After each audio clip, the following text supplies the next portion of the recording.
Hello, I'd love to welcome you to our Bridgerton panel today. Why has the world fallen in love with the Georgians? Basically, the Netflix show that came out on Christmas Day that opened with, in the first 28 days, 82 million viewers has been a phenomenon that's taken over the world. And I'm here today with 4 amazing panel members to discuss what's happened and how it's got there. So joining me today, I have got SHEREE FOLKSON, who is the award-winning director. SHEREE did the episodes 4 and 5, which in my mind were the best ones actually. And she's also, oh my goodness, a long, amazing career from Ugly Betty, from Casanova, from Call the Midwife. I could go on, there's so many things. ADRIAN, who is the CEO of the British Film Commission and Film London. We have VALLANCE, who is the CEO of RIBA, which is the Royal Institute for British Architects. And last but not least, Caroline Rush, who is the CEO of the British Fashion Council.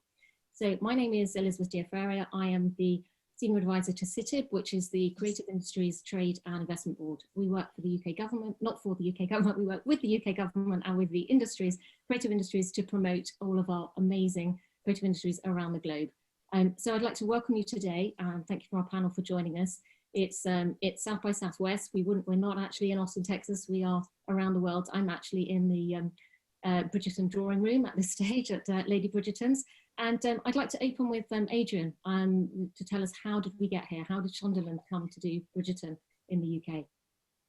Thank you very much, Elizabeth, and hello to everybody. Good morning and good afternoon, good evening, wherever time zone you're in. The British Film Commission basically works with the international film community to encourage more people to shoot in the UK, film and television. And actually, as far as this is concerned, I'm delighted to say that it's almost like our perfect, real case study of how things work out in terms of using our services and using our facilities. I guess we're a sort of boutique organisation that basically provides every service that's conceivably possible to help filmmakers, production companies come to the UK, and then when they come to the UK, actually use those services and troubleshoot if necessary. And in this case, our involvement goes back to the very, very inception of Bridgerton. We'd started with the television tax credit being introduced in 2013, doing familiarisation visits for executives. And one of those executives came on our very, very first familiarisation visit, was a woman called Sarah Fisher, then working for ABC Television. She was then hired as the head of production at Shondaland. She became an incredible advocate, an alumni of ours, and an advocate for the UK. And she kept on saying, I want to bring something to the UK, Adrian. I want to bring something to the UK. We've got to get a project. And then one day, I was in one of my then regular business trips to Los Angeles with our US team. And we went to a meeting at Shondaland because Sarah wanted to see us, and we literally walked into her office and she said, I've got the project, you have to help us. And at that point, she then ushered in a young and very, very intelligent writer, a guy called Chris Van Dusen, the showrunner, the creator, who bombarded me and my colleagues with questions about information he wanted. There was then, we went from, this is what Bridgerton's about, and this is what I'm writing, to we need research, we need help, we need to do recce's, we need to do locations, we need Georgian architecture, we need a studio. They then were commissioned pretty much immediately afterwards. This is in 2018. This was the autumn of 2018. Were commissioned by Netflix to make the show. And we have an incredibly close relationship with Netflix as well. And so we were then bombarded by 2 directions, by Shondaland and Netflix in the UK saying, right, okay, now we need to work all the logistics of this out.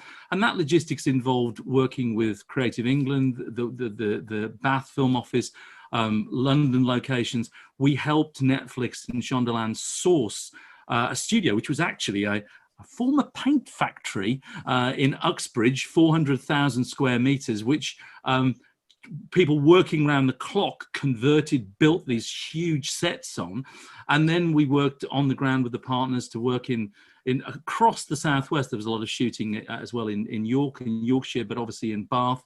And we had this incredibly close relationship with pretty much every facet of getting Bridgerton set up. And it all came because Sarah Fisher became an Anglophile, because we showed her what the UK had to offer. And then they drew on all of our resources, wanting to exploit the tax credit, the talent like SHEREE, and the cast and the crew that they knew were available in the UK.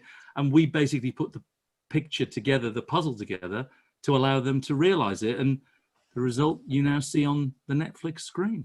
I mean, it's not just the UK, is it? It's global when you think about it. The audiences for just the book alone are 29 countries in the world. So it's sort of like, and I think that, you know, the global viewing figures and where we've gone. And I think also what a showcase for the UK and certainly our heritage and our architecture.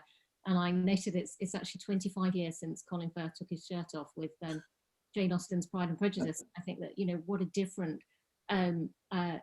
viewing that we've had. And one of the things that I noted from seeing an interview with Chris and Dewsome was that actually he'd said he wanted to find a series that was relatable, something he would make it that was very different, that was relatable to everybody. And I think that there's so many aspects of it that are just so exciting and so very different and so very modern that you know, one of the reasons it's gone so well. Sheree, I'd love to know more about, wow, how as the director, I mean, where can we start? There is so much to talk about, but obviously my burning first question is do you get to choose which episodes you do, or no, you just get given, and but I was very happy with what I had, actually. In fact, it was all shot out of order. There was there was a stumbling block, actually, which what Adrian didn't say was that the first studio they found actually ended up having asbestos in it, and the whole thing meant that all the locations had to be shot first, which is very unusual, basically. So it all got shot out of order. So I was the second director on board, but I shot episodes 4 and 5, and before me the first director had shot episode 1 and 6. So for the actors, having to keep in their head, I mean, you often shoot out of order, but you don't necessarily shoot the episodes out of order like that. So it was quite an achievement for the actors doing that. But and do you all get to work with the other directors together to sort of like to keep it sort of like? No, you don't. You barely. You might occasionally see the other director in the other direction because you're never filming at the same time. But you get to say hello to someone or whatever. But barely you get to. No, the other directors are the one people that doesn't cross over. So each director takes over. But what I get is the rest of the team. You know, you get handed on the team or a different. I got a different cameraman. And how do you, I mean, from your previous work, obviously, from Casanova and Call the Midwife, I suppose we can call semi-period, but what difference did you find from this, from for working with? Well, the truth is, you know, when we did Casanova 15, 16 years ago, actually, we actually pushed it even more than Bridgerton. So when people think Bridgerton's a bit outrageous, well, I'd already done that, I'm afraid, 15 years ago. No offense to Bridgerton, but we really took liberties. So, like, if people talk about the Bridgerton costumes being, you know, less than, and Caroline will probably talk about that, but being less than perhaps exactly as they would have been. Well, when we did Casanova, we put people in the 18th century. We put them in Vivienne Westwood style mini crinnies. So we threw all the rules out the window. So I'd already done something that was rule breaking. But I'm a massive fan of all period drama. It's just really a wonderful genre, and I think that what was so clever about Bridgerton was that it was set in the UK with the British cast and the British talent making it, but there was an American sensibility that just lifted it into a different energy zone and a slight irreverence to anything. I didn't feel it had to be totally reverent to something if it didn't serve the story. And I just think that took it onto a different level of just pure understanding, entertainment on a different level, really. Absolutely right. And I think you've hit the nail, because I think it's really opened it up to a different generation. And I think that, you know, I certainly see from young people that they're really looking at it today, where they might not have looked at sort of period dramas. They also think it's a bit crusty, it's a bit boring, it's a bit dull.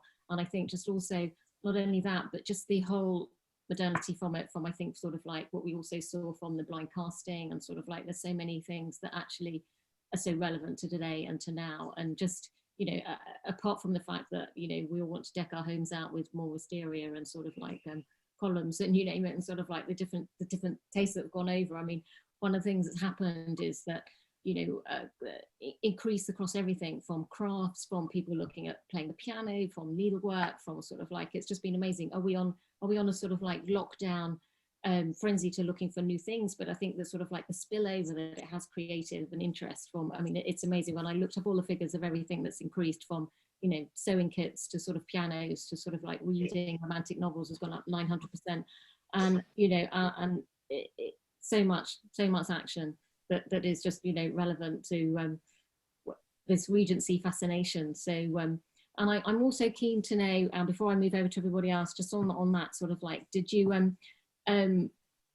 is it something that I know everyone's going on to sort of like what next and all that sort of stuff, and I know that it's all very hush hush, they've started filming again, but I'm really keen to think that where we are at the moment is sort of like a real change. And I think that what Shondaland's done, and certainly sort of like how it's opened up to a whole new sort of like across the globe, and I think that there's really a massive amount of entertainment, and sort of how we've been in lockdown, that content is really key, we need more of it. So I think it's sort of the quality of the writing, and certainly the quality of the whole production, and yes, of course, the financial backing, but I think it's really key. What are we going to see next? I do wonder how are these productions going to get bigger and better, and they're going to go on to the sort of 8 or 9 novels. I mean, the books were written 20 years ago, so it's sort of like, well, I think you'll find there'll probably be a glut of period stuff, because everyone wants what's already been a success, which is no bad thing as far as I'm concerned. What I really think is the reason why I believe that there is a real pleasure in this stuff is because it is escapist. It's got nothing to do with the world we live in now, but what it does, it puts these barriers in between people, and so so if it's a current day thing, if you want to create, you have to have barriers to make drama work. And if it's a modern day thing in a relationship, if you want to put a barrier, something horrible has to happen. It has to be, someone's murdered or something terrible, a divorce or whatever.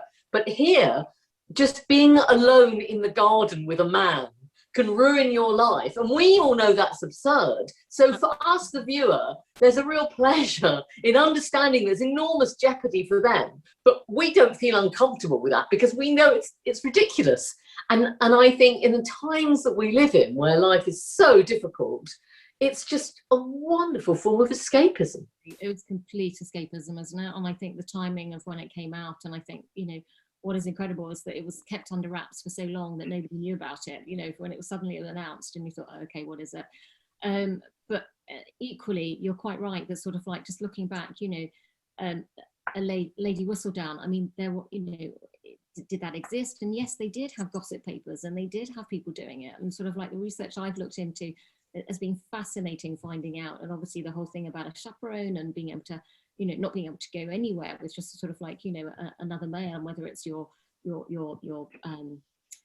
chaperone from your family or friend, or you name it. And it's just sort of like, what's also interesting is when you see the character of Eloise, and you see the sort of like the feminism coming out. And I think it's really, really key that there's so many things that, it's addressing. So I'm going to move on, because obviously there's so much I could talk about.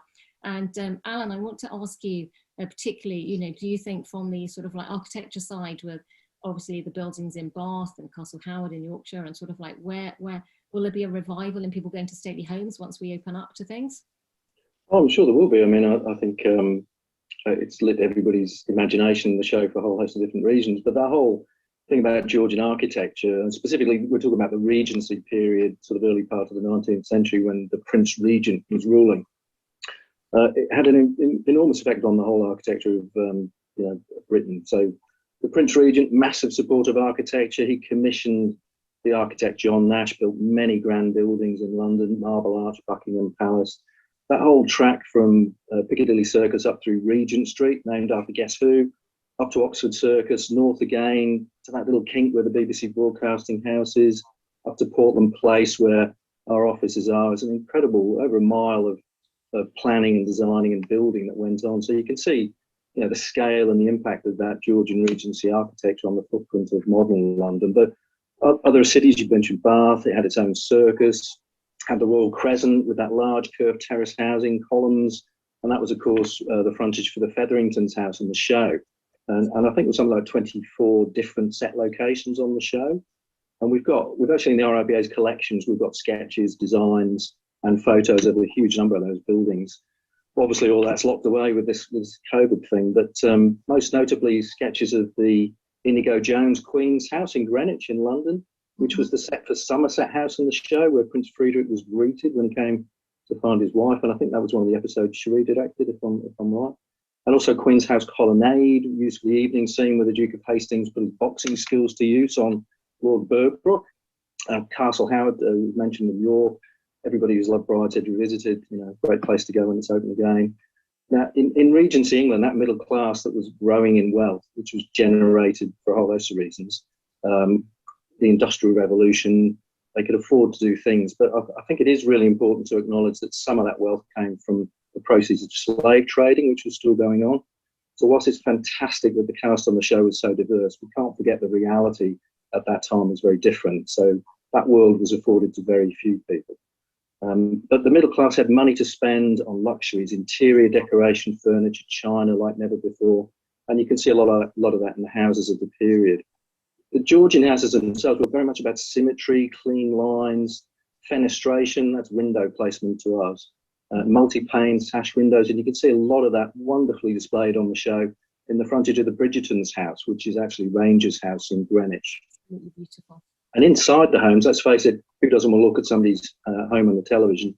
The Regency period made big strides in design as well. So homes were very well proportioned, very spacious, lots of natural light, all elements of great design that architects do. Have to get that one in.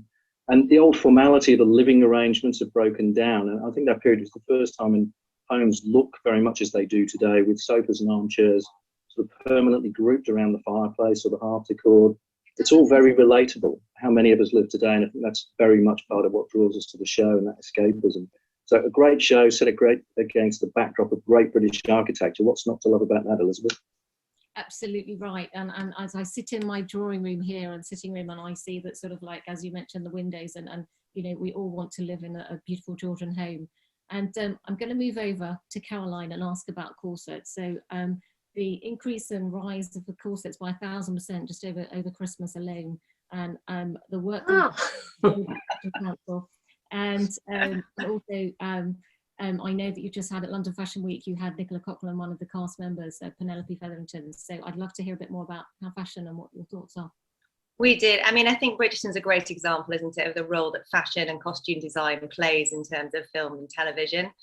And of course, the Regency period has always been a great inspiration for many designers. And when you read on the influence of the costumes, you've got Ellen Mironjic, who was one of the costume designers, being inspired by John Galliano's 2005 couture collection for Christian Dior. And the mood boards, including some of our brilliant young British designers, the likes of Erdem and Simone Rocher. And so sort of you're taking sort of fashion being influenced by Regency, and then costumes being influenced by the designers that were influenced by Regency, which brought this sort of nod to modernity that everyone talks about in terms of the costumes. And I think the context of seeing this during lockdown, I think everyone's talked about this idea of escapism, these incredible costumes, the beauty, the craftsmanship, the tiaras, the fabulous decadent balls that everybody was going to. I think is that it just sparked this sense of excitement around sort of the role that fashion plays in celebration and all of those moments, even though, as you said, they're not necessarily connected to our life today, but the idea that you bring them out and that people are getting dressed up in ball gowns and going, walking their dog and having a cup of tea. I love that idea. And actually, we did a project with Netflix around Bridgerton, and we had 3 young scholars who worked mentored by Richard Quinn, who many might recognise the name for being the designer that the Queen came to see at London Fashion Week a few years back. And there was an opportunity for them to really recreate costumes in their own design, again, influenced by the series. So it's this constant re-influencing going through that's been incredible. But of course, is that it was that hyper-realism, it was great print, it was great colour, is that when you look at traditional period dramas, you'd probably have seen bonnets and you'd have seen muslin dresses, but there was none of that. It felt very opulent, which I think felt great at this moment in time. We definitely needed it. And I think that's what inspired everybody to dress up, and we've seen it all over social media. I think there's a hashtag Regency core as well as hashtag Bridgerton, isn't there? In terms of the way that everybody's dressing up, and it's been a fantastic influence, and we are hungry for season 2. I'm very excited. Yeah. We've got literally a few minutes to go. I'm going to literally run around. You need to give me one word answer of who is your favourite character and I'm going to start with Adrian. Well, actually, it's just fantastic to see Julie Andrews back in anything. So I'm going to go for Lady Whistledown and hearing her. You know, it's just wonderful to have her back. We're massive Julie Andrews fans. Okay, so Alan. I'm going to go Queen Charlotte for the way Golder plays it so over the top. It's brilliant. I love it. Loved it. Okay, Sheree. I can't. It's like Sophie's choice for me. It's not a fair question. Sorry, no answer. I love them all. Same as you on that one. And Caroline. I have two. I've got Lady Danbury and of course Penelope, because Nicola's been such a fantastic fashion icon since the series. Amazing. I totally get it. Listen, I have no favourite. I'm with Sheree. I'm absolutely obsessed by it, as you can see. I've got my teacup here too. I'm really going for it. And I'd just like to say, one of the other things, as a tribute to Bridgerton, there was Bridgerton the musical from TikTok. So Bridgerton the musical has had 7.5 billion Bridgerton views alone just for Bridgerton, but Bridgerton the musical 153 million, not billion, and Regency alone, as you said, Caroline, 46.9 million people looking at Regency on TikTok, which is incredible. And one of the other things is that, you know, what I think is so key is that the creative industry, is the value to the economy is incredible in the UK. We have to make sure that we keep this going. We get 13 million an hour into the UK economy, over 111 billion. It's really key. Let's support our creative industries and go forward. And thank you so much for all your help and your time today. I've got one question that's just come in, I can see it. The show failed to hold on to the actual Georgian architecture and design. Some of the decor and the costumes were fabulously right. Yes, I love the fact that it was completely blue, my favourite colour, at the Hastings Ball. And I'm going to play out now. We're going to give you a bit of Bridgerton musical by the most amazing composers, Emily Bear and Abigail Barlow, who are 19 and 21 years old, with their tribute to Bridgerton the musical with Alone Together. Thank you very much. Thank you. Something is different than it was before. It was so innocent. Now that it's intimate, I want more. Perfect version of us. He'd be the artist and I'd be the artist. We could escape into the painting, colored in green, gilded in gold.